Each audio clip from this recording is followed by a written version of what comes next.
kita laut dan juga di darat, tapi kita fokus saja satu yang menjadi unggulan kita yang utama, yang lain pelengkap itu adalah wisata pengamatan burung atau bird watching ya, bird watching kelas dunia, wisata burung kelas dunia.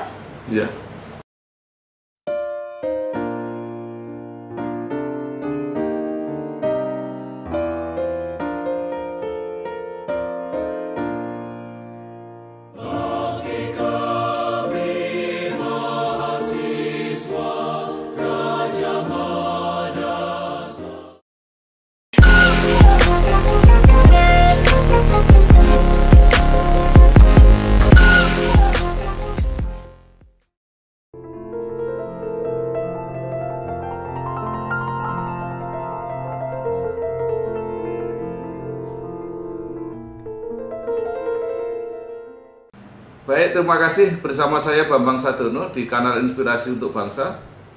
Mudah-mudahan kanal ini selalu bisa memberi inspirasi, motivasi, edukasi, informasi, dan syukur bisa membantu mencari solusi. Kami sedang mempersiapkan beberapa video untuk ikut memaknai 72 tahun Universitas Gadjah Mada. Kami bertemu dengan banyak alumni yang sudah tersebar di berbagai bidang dan di berbagai daerah. Kali ini saya bertemu dengan Bapak Gabriel Asem SEMSC atau yang biasa dipanggil Pak Gebi. Beliau adalah Bupati Tambrau, Papua Barat. Apa kabar Pak Gebi? Baik.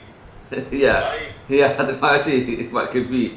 Nah, mungkin bisa diceritakan pengalaman Bapak kuliah di Jogja ya, di UGM di Magister Ekonomi Pembangunan pada waktu itu. Nah, kemudian Bapak menjadi Kepala Dinas Pendapatan Daerah Kabupaten Tambrau dan sampai sekarang akhirnya menjadi bupati. Silakan Pak. Iya, pertama saya kuliah di MEP, saya bukan start dari S1, baru lanjut S2 tidak. S1-nya di Makassar, lah saya lanjut S2 di UGM, tugas belajar saat itu, dan saya masuk dalam kelas reguler Pak. Jadi kuliah full.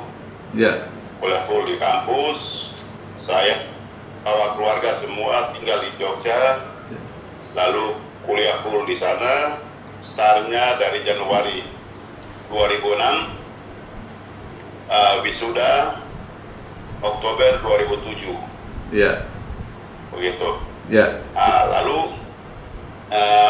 selama kuliah kami kuliah full dan betul-betul mendapatkan materi pembelajaran yang memang sesuai dengan tugas kami saat bekerja di Pemda Kabupaten Sorong. Tepatnya di Barat Keuangan Daerah, dan saat itu saya sebagai Kepala Bidang Akuntansi.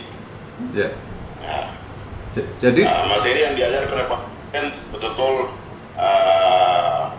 kena sekali dengan tugas-tugas saya saat itu, dan bagi saya bisa menyesuaikan. Tapi sebelumnya kan, sebelum masuk kuliah ini kita harus matrikulasi dulu selama 3 bulan.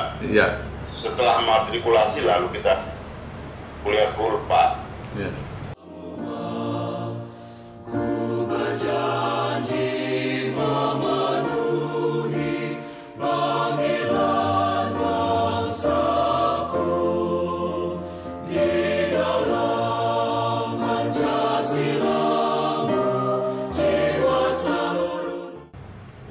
Jadi pada waktu itu Bapak masih di Sorong Pak ya? Ya, saya masih di Pemda Kabupaten Sorong. Tambrau masih berproses, belum ditetapkan oleh DPR RI, kami masih pegawai Kabupaten Sorong. Setelah balik kuliah, kembali kerja lagi di Sorong, dilantik pulang jadi Kepala Bidang Akuntansi di Kabupaten Sorong. Cuma bekerja kurang lebih 1 tahun, lalu Tambrau lahir.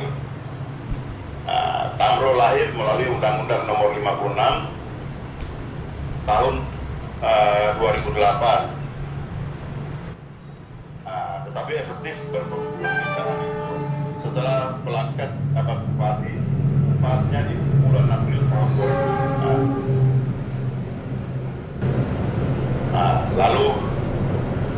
saya dari Tambro, maka dimutasikan oleh Bupati Sorong bersama kawan-kawan yang lain untuk kita memulai tugas di Kabupaten Tambro, begitu Pak. Iya.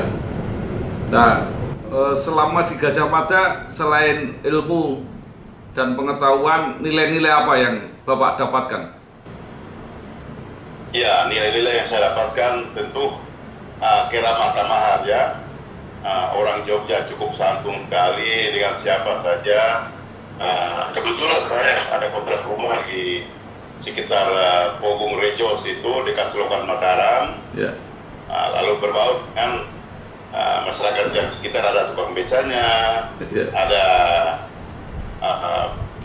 penjual nasi kucingnya, dan itu saya anggap keluarga semua saat kami tinggal sama-sama dengan mereka, dan cukup baik dengan mereka, hidup bertetangga, yeah. Sangat baik sekali.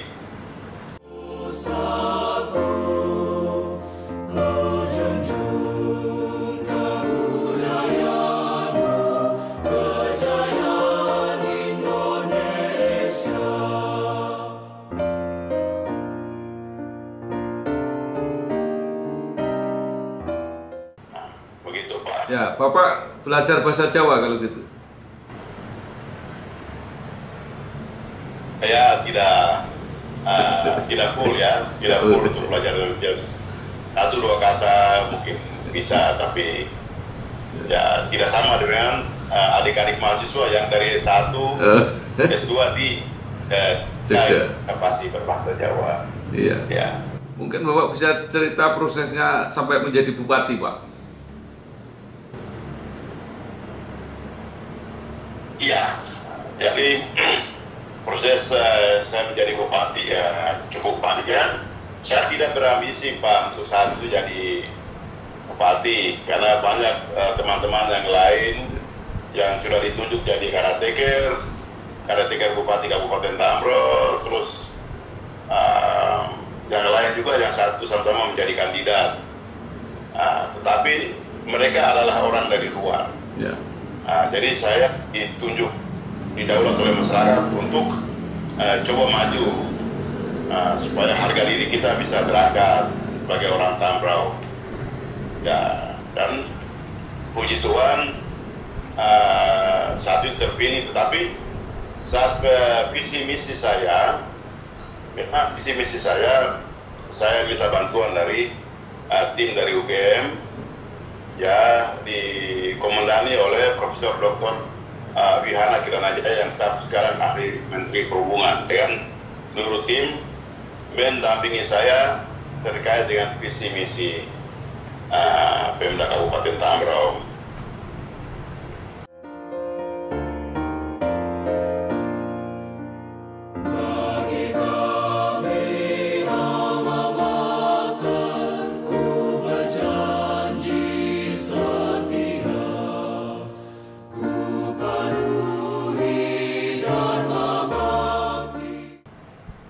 Ya, jadi Bapak tetap masih berhubungan dengan alma mater, Pak ya?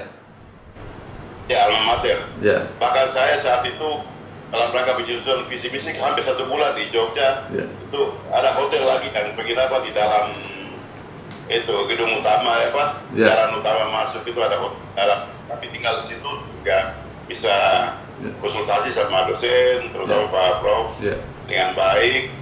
Ya, akhirnya visi misi bisa jalan Pak. Ya. Itu apa Pak intinya visi misi yang ingin untuk memajukan Kabupaten Tambro itu Pak? Jadi visinya adalah terwujudnya masyarakat Tambro yang sejahtera, bermandiri dan bermartabat. Kemudian apa saja yang diprogramkan untuk mencapai misi itu? Ya, dalam itu ada 6 misi, sorry.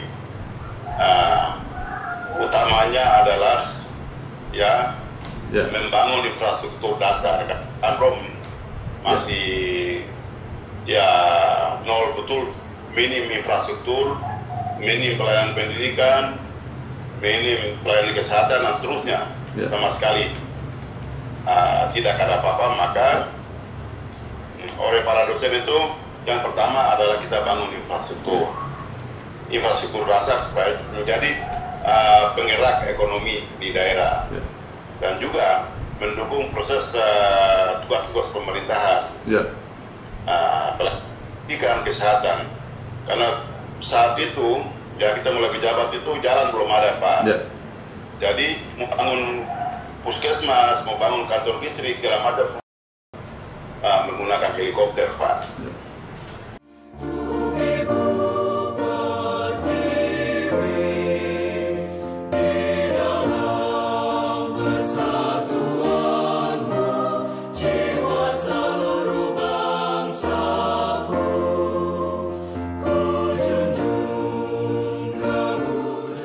Jadi kalau begitu biayanya mahal sekali, Pak, ya? Cukup mahal awal kita mulai rintis. Ya, tetapi ibu kota sesuai aturan itu, Pak, itu ada di pedalaman, Pak. Pedalaman. Tetapi kita pilih satu distrik menjadi ibu kota sementara. Ya, ada di pesisir pantai atau di laut, sudah punya pelabuhan. Iya.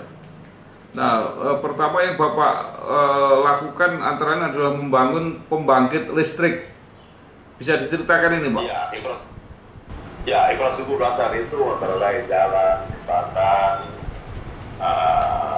telekomunikasi, air bersih, dan antara lain listrik, Pak. Nah, mengenai listrik ini seperti apa, Pak? Karena ini pembangkit listrik pertama yang dibuat oleh daerah. Iya, jadi selama ini kan kita mendapat pelayanan dari PT PLN Ranting Sausopor, Ranting Distrik Sausopor. Ya. Tetapi jangkauannya terbatas, menyala dari jam 6 sampai jam 6, setelah itu mati lagi. Akhirnya berkat saran masukan dari para dosen tadi yang tergabung dalam penyusunan visi misi, saat ini dosen saya sendiri, Pak Dr. Suratno, waktu saya dilatih saya datang, beliau lihat langsung beri saran bahwa Gebi, yang kamu bangun duluan adalah listrik. Dan juga air bersih, karena sama sekali air bersih belum ada, jaringan PLN belum ada, kami semua pergi mandi di sini, Pak.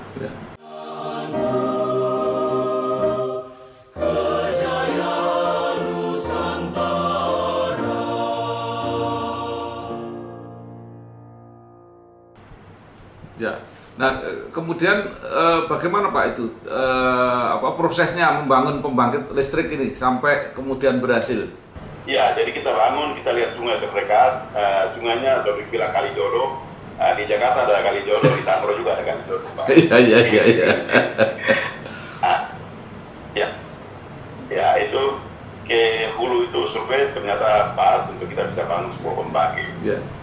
Lalu kita lepas anggaran melalui APBD, dan tadi APBD kita juga ada pinjam di Bank Papua untuk bangun, mendukung kita untuk proses pembangunan. Jadi bisa selesai dengan kapasitas 2 kali 800 kilowatt, Pak, atau setara dengan 1,6 megawatt. Kita sudah bangun, lalu lihat ini bagaimana kita harus bangun badan usaha milik daerah untuk mengelola ini kan kontrak jual beli dengan PLN. Jadi ini semua saya adopsi materi di kampus. Ya, yang saat itu diajarkan oleh salah satu dosen bahwa kita bangun APBD daerah yang bisa menghasilkan pendapatan asli daerah. Contoh air bersih, listrik, atau menara telekomunikasi. Itu saya ikuti betul saran itu, tapi memang sekarang memberi manfaat seperti jaringan menara Telkomsel. Kita kasih kontrak lagi ke provider untuk dalam hal ini Telkomsel untuk bisa pengantungan alat dan juga listrik yang tadi. Jadi kita lakukan kontrak jual beli dengan PLN, hanya harga masih belum memuaskan. Jadi asumsi PLN bahwa kita produksi listrik lalu kita pakai sendiri, sisa kita jual ke PLN. Istilah PLN-nya padahal bukan. Harusnya kita arah pada IPP, Independent Power Produce. Jadi IPP berarti kita bangun dan kita jual murni langsung ke PLN dengan pintu tarifnya lebih tinggi, Pak. Jadi ini yang dalam proses sekarang kita revisi tarif. IPP bukan Independent Power. Jadi ini menjadi kalau juga pendapat kita bagi Kabupaten Tambrau. Begitu, dan terus terang saya bisa katakan bahwa untuk pertama kali di Indonesia Pemda bangun dan Pemda punya pembangkit energi terbarukan dan melakukan kontrak jual gitu. Selama ini kan hanya jual air atau yang lain-lain atau kendaraan terus, tapi di Tambrau kita mulai hal yang baru.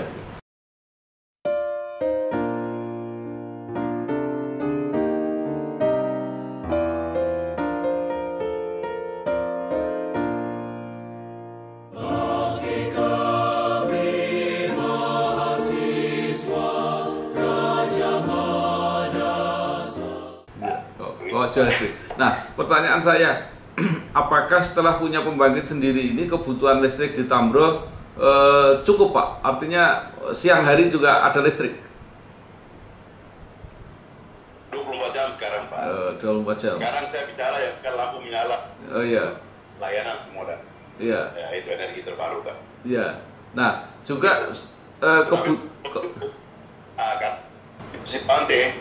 Pesisir pantai, tapi di pedalaman ibu kota kabupaten belum. Tambrau cukup luas, Pak. Dia cukup luas klaster kotanya. Jadi sementara kita di sini tahun depan kita tambah kapasitas lagi menjadi 5 megawatt. Itu kita bisa distribusikan terus sampai ke ibu kota kabupaten. Luar biasa. Nah, sekarang dengan menjual ke PLN itu sudah BUMD sudah untung atau belum, Pak? Sekarang dalam proses cost recovery, jadi dalam hal belum sampai untung. Ya, mencapai istilahnya break-even point itu belum, Pak. Tapi yang penting bahwa pelayanan publik ada. Sedikit operasional dari BUMD oke. Itu oke. Baik. Nah, terus dampak, Pak, dampak dari punya listrik ini apa terhadap perekonomian? Apa sudah muncul industri atau seperti apa? Jadi dampak luar biasa karena listrik ini mempunyai dampak multiplier effect pada pertumbuhan ekonomi. Jadi awal belum punya listrik sampai 24 jam, belum ada kios-kios segala macam semua, tetapi sekarang mulai tumbuh kios-kios dan seterusnya, toko di pesisir pantai ini di ibu kota sementara Sosopor ini, luar biasa sekali sekarang. Dan kami juga sementara lagi rintis untuk industri kelautan perikanan. Kita sudah undang para mitra semua untuk bangun food karena kita punya potensi ikan tuna, Pak. Jadi ini ikan tangkap di laut, Pak, ya? Ikan laut, ikan tuna, Pak. Dan kita punya fishing ground, Pak. Fishing ground kita ada di wilayah penangkapan 71, Pak. Ada di wilayah penangkapan 71, tidak terlalu jauh ke laut, Pak. Fishing groundnya dekat sekali. Begitu. Jadi tadi launching perdana dari kementerian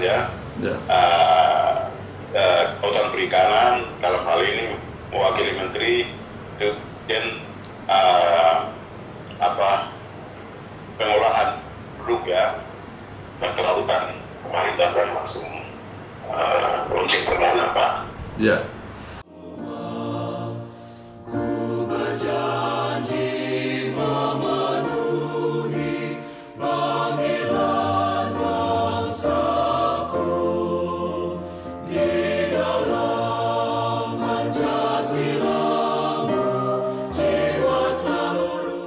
Jadi kalau begitu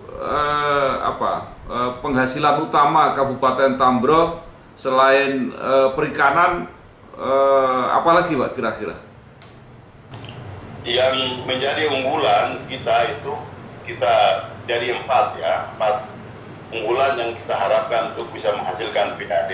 Yeah. Itu satu tadi energi terbarukan. Ya. Jangan nanti kita lakukan kontrak jual beli ke depan ya, karena kita akan bangun beberapa pembangkit ya di semua titik yang ada. Kita harapkan ke depan pasti memberikan PAD yang cukup besar. Nah, ini kita sudah lakukan kerjasama dengan Nida Karya. Nanti Nida Karya ada 3 pembangkit Pak. Pembangkit yang skala besar di Tambro Pak. Ya.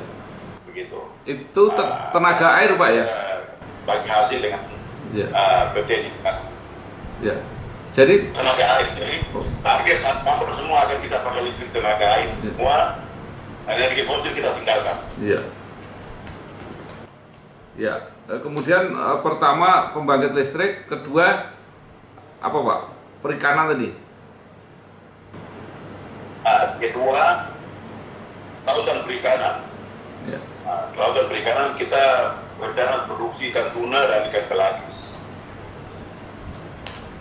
Ya, tuna dan pelagis. Kita sudah launching dan melalui Impres 9 2020 mengenai percepatan pembangunan kesejahteraan di tanah Papua. Program ini sudah ditanda baik dari pihak pemerintah pusat. Ke depan pasti membantu kita alokasi anggaran untuk pengembangan industri perikanan di Tambro Pak. Ya. Begitu. Kemudian yang ketiga, semua mitra usaha semua berbicara kita kerjasama Pak. Ya. Untuk kelautan perikanan. Terus yang ketiga adalah pertanian dalam artian luas, pertanian peternakan Pak. Kalau pertanian hasilnya apa Pak? Pertanian kita untuk pertanian untuk jangka pendek, rica, kacang-kacangan, bawang dan seterusnya itu cukup bagus sekali lah. Hanya cukup subur ya, di daerah Kebar itu cukup subur. Yeah. Kita memiliki range yang panjang tadi, itu yang pengembangan sapi, sapi potong. Ya, itu. Kemudian yang keempat pengembangan pariwisata. Ya, pariwisatanya apa Pak? Ini laut atau? Kita laut dan juga di darat, tapi kita fokus saja satu yang menjadi unggulan kita yang utama, yang lain pelengkap itu adalah wisata pengamatan burung atau bird watching ya. Yeah. Bird watching kelas dunia. Yeah. Wisata burung kelas dunia. Yeah.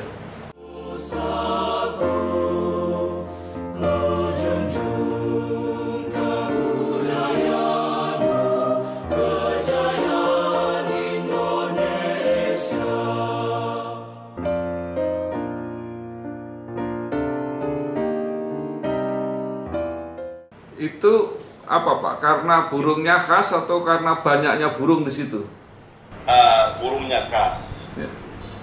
Khas. Endemik secara khusus itu cenderawasih ada beberapa spesies. Sampai ada kurang lebih sekitar yes, ya. Berapa spesies Pak? 100? Total burung di Tambro yang itu 716.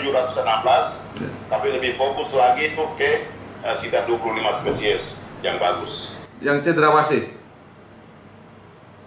Cendrawasih. Itu berapa spesies Pak? Magnificent Bird Paradise, terus banyak lagi nama-nama latinnya itu banyak. Nanti saya kirim datanya ke Pak. Iya, baik. Iya, terima kasih sekali.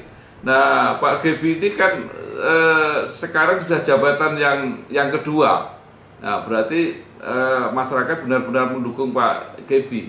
Itu apa saja yang sudah dihasilkan Pak? Iya gini Pak, jadi periode pertama saya kerja full ya, infrastruktur dari nol, ya atau tidak ada menjadi ada jalan.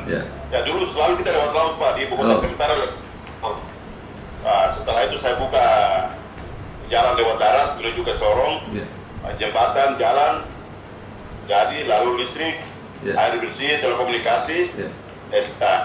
Artinya infrastruktur lancar ini sudah ada, sekarang sudah lancar, orang sudah tidak lewat-lewat lagi, karena 24 jam dari Sorong ke Tambro selalu ada mobil terus ya. Jadi maka dengan kerja keras itu, jadi periode kedua Pak, maju tetap saja, tumpuk. Tidak ada lawan Pak. Dan saya menang itu 90% Pak.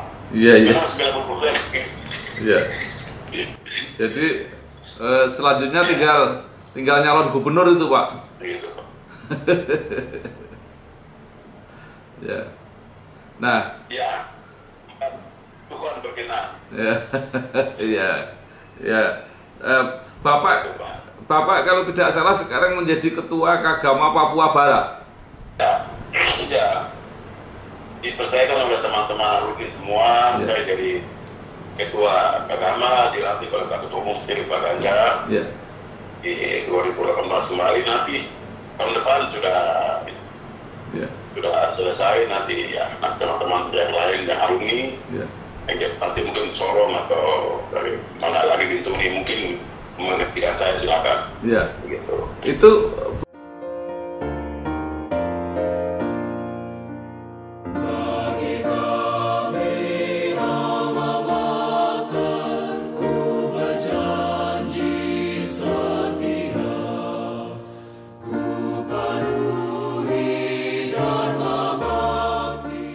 berapa banyak Pak alumni UGM yang di Papua Barat?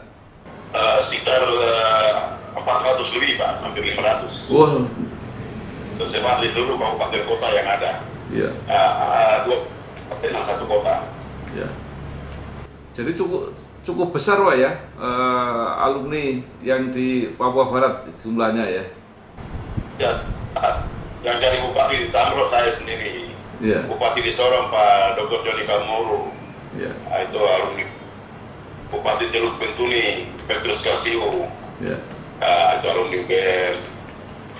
Lalu dulu Bupati Manokwari itu sudah Pak Demas Mandacan, itu alumni. Itu Pak. Nah pertanyaannya apakah lain? Apakah alumni UGM ini mempunyai pengaruh tersendiri gitu Pak, sehingga banyak yang jadi pejabat di Papua? Saya pikir punya pengaruh sendiri karena UGM terkenal dengan kampus kerakyatan. Jadi sebenarnya ilmu yang kita dapat dari UGM itu kita dedikasikan untuk diartikan untuk masyarakat. Bagaimana masyarakat itu harus maju, itu yang paling penting. Jadi kita, seperti saya sendiri saya jadi bupati bukan hanya di kantor saja, di belakang meja tidak.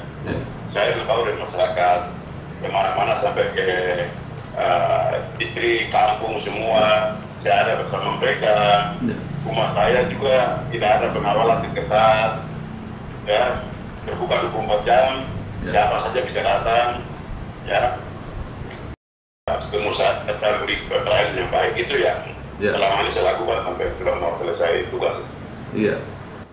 Seperti Tambro ini berapa jumlah penduduknya Pak dan berapa desa? Tambro merupakan salah satu kabupaten terluas nomor 3 di Provinsi Papua Barat. Dengan luas wilayah 11.529,182 km persegi. Distrik atau kecamatan berjumlah 29 distrik dan 216 kampung. 216 kampung untuk desa itu. Dengan jumlah penduduk 32.000. 32.000 jiwa.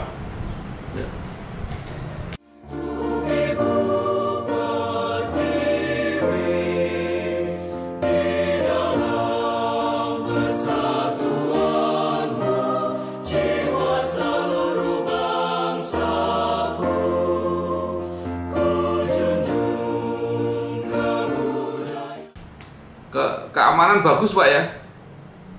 Aman? Kondusif Pak. Kondusif ya. Kondusif. Ya. Aman sekali Pak. Ya. Pak Sudiono di tengah-tengah hutan pun bisa parkir mobil, apa tidur dan pun tidak apa. Sendirian kalau mobil paling besar bisa menghadap, bisa bantu, atau kekurangan naga bisa menghadap, bisa kita aja ke masyarakat. Boleh bantu Pak, aman. Pak Gebi terakhir. Ya, sudah di hutan pedalaman mereka sudah pergi semua. Para dosen ini semua. Iya, iya. Antara lain almarhum Pak Ahmad Purwoko dengan tim Pak Suranto tadi almarhum dan yang lain-lain. Pak Profesor Bihana juga sudah tiba di Tamro dan seterusnya. Yeah. Semua dosen kita sudah berkumpul di Tamro. Ya. Baik Pak Gebi, terakhir mungkin Bapak ada saran dan harapan kepada UGM, mungkin apa yang harus terus diperbaiki untuk membantu daerah-daerah termasuk Papua Barat. Juga mungkin ada harapan pada mahasiswa yang sekarang sedang belajar di UGM, para alumni UGM, Bapak sebagai Ketua Papua Barat, apa yang harus dilakukan untuk terus mempercepat membantu pembangunan di Papua. Silakan Pak. Ya, bagi mahasiswa yang sementara sekarang mengikuti belajar di UGM ya, timbullah ilmu secara baik dan mempersiapkan diri secara baik sehingga apa yang diperoleh di UGM itu saya pikir akan diimplementasikan, dilaksanakan, dipraktikkan langsung di masyarakat guna kemaslahatan seluruh masyarakat ya, atau kesejahteraan masyarakat, karena itu sangat bermanfaat sekali bagi masyarakat. Nah, yang berikut lagi bagi seluruh ya dosen ya, saya pikir kita mempunyai banyak ahli ya.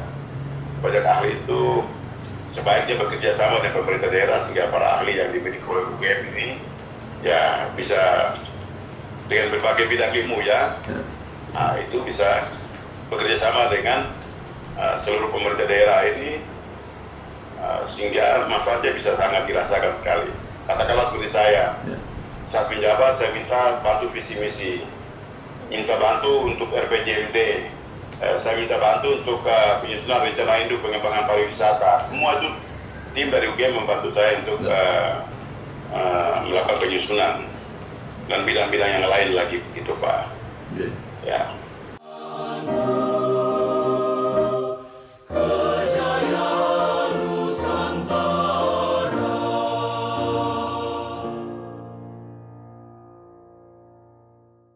Baik, terima kasih sekali kepada Bapak Gabriel Assam SE MSc atau Pak Gebi, Bupati Tamro, Papua Barat, yang sudah memperkenalkan daerahnya, kreativitasnya, mudah-mudahan bermanfaat untuk kita semua. Terima kasih Pak, selamat bertugas, selamat berjuang, sukses ya, sampai ketemu di lain waktu. Terima kasih Pak Gebi. Ya, kalau bisa Pak Sudono bisa mampir ke Tamro juga. Ya, saya berharap nanti bisa mampir. Terima kasih Pak.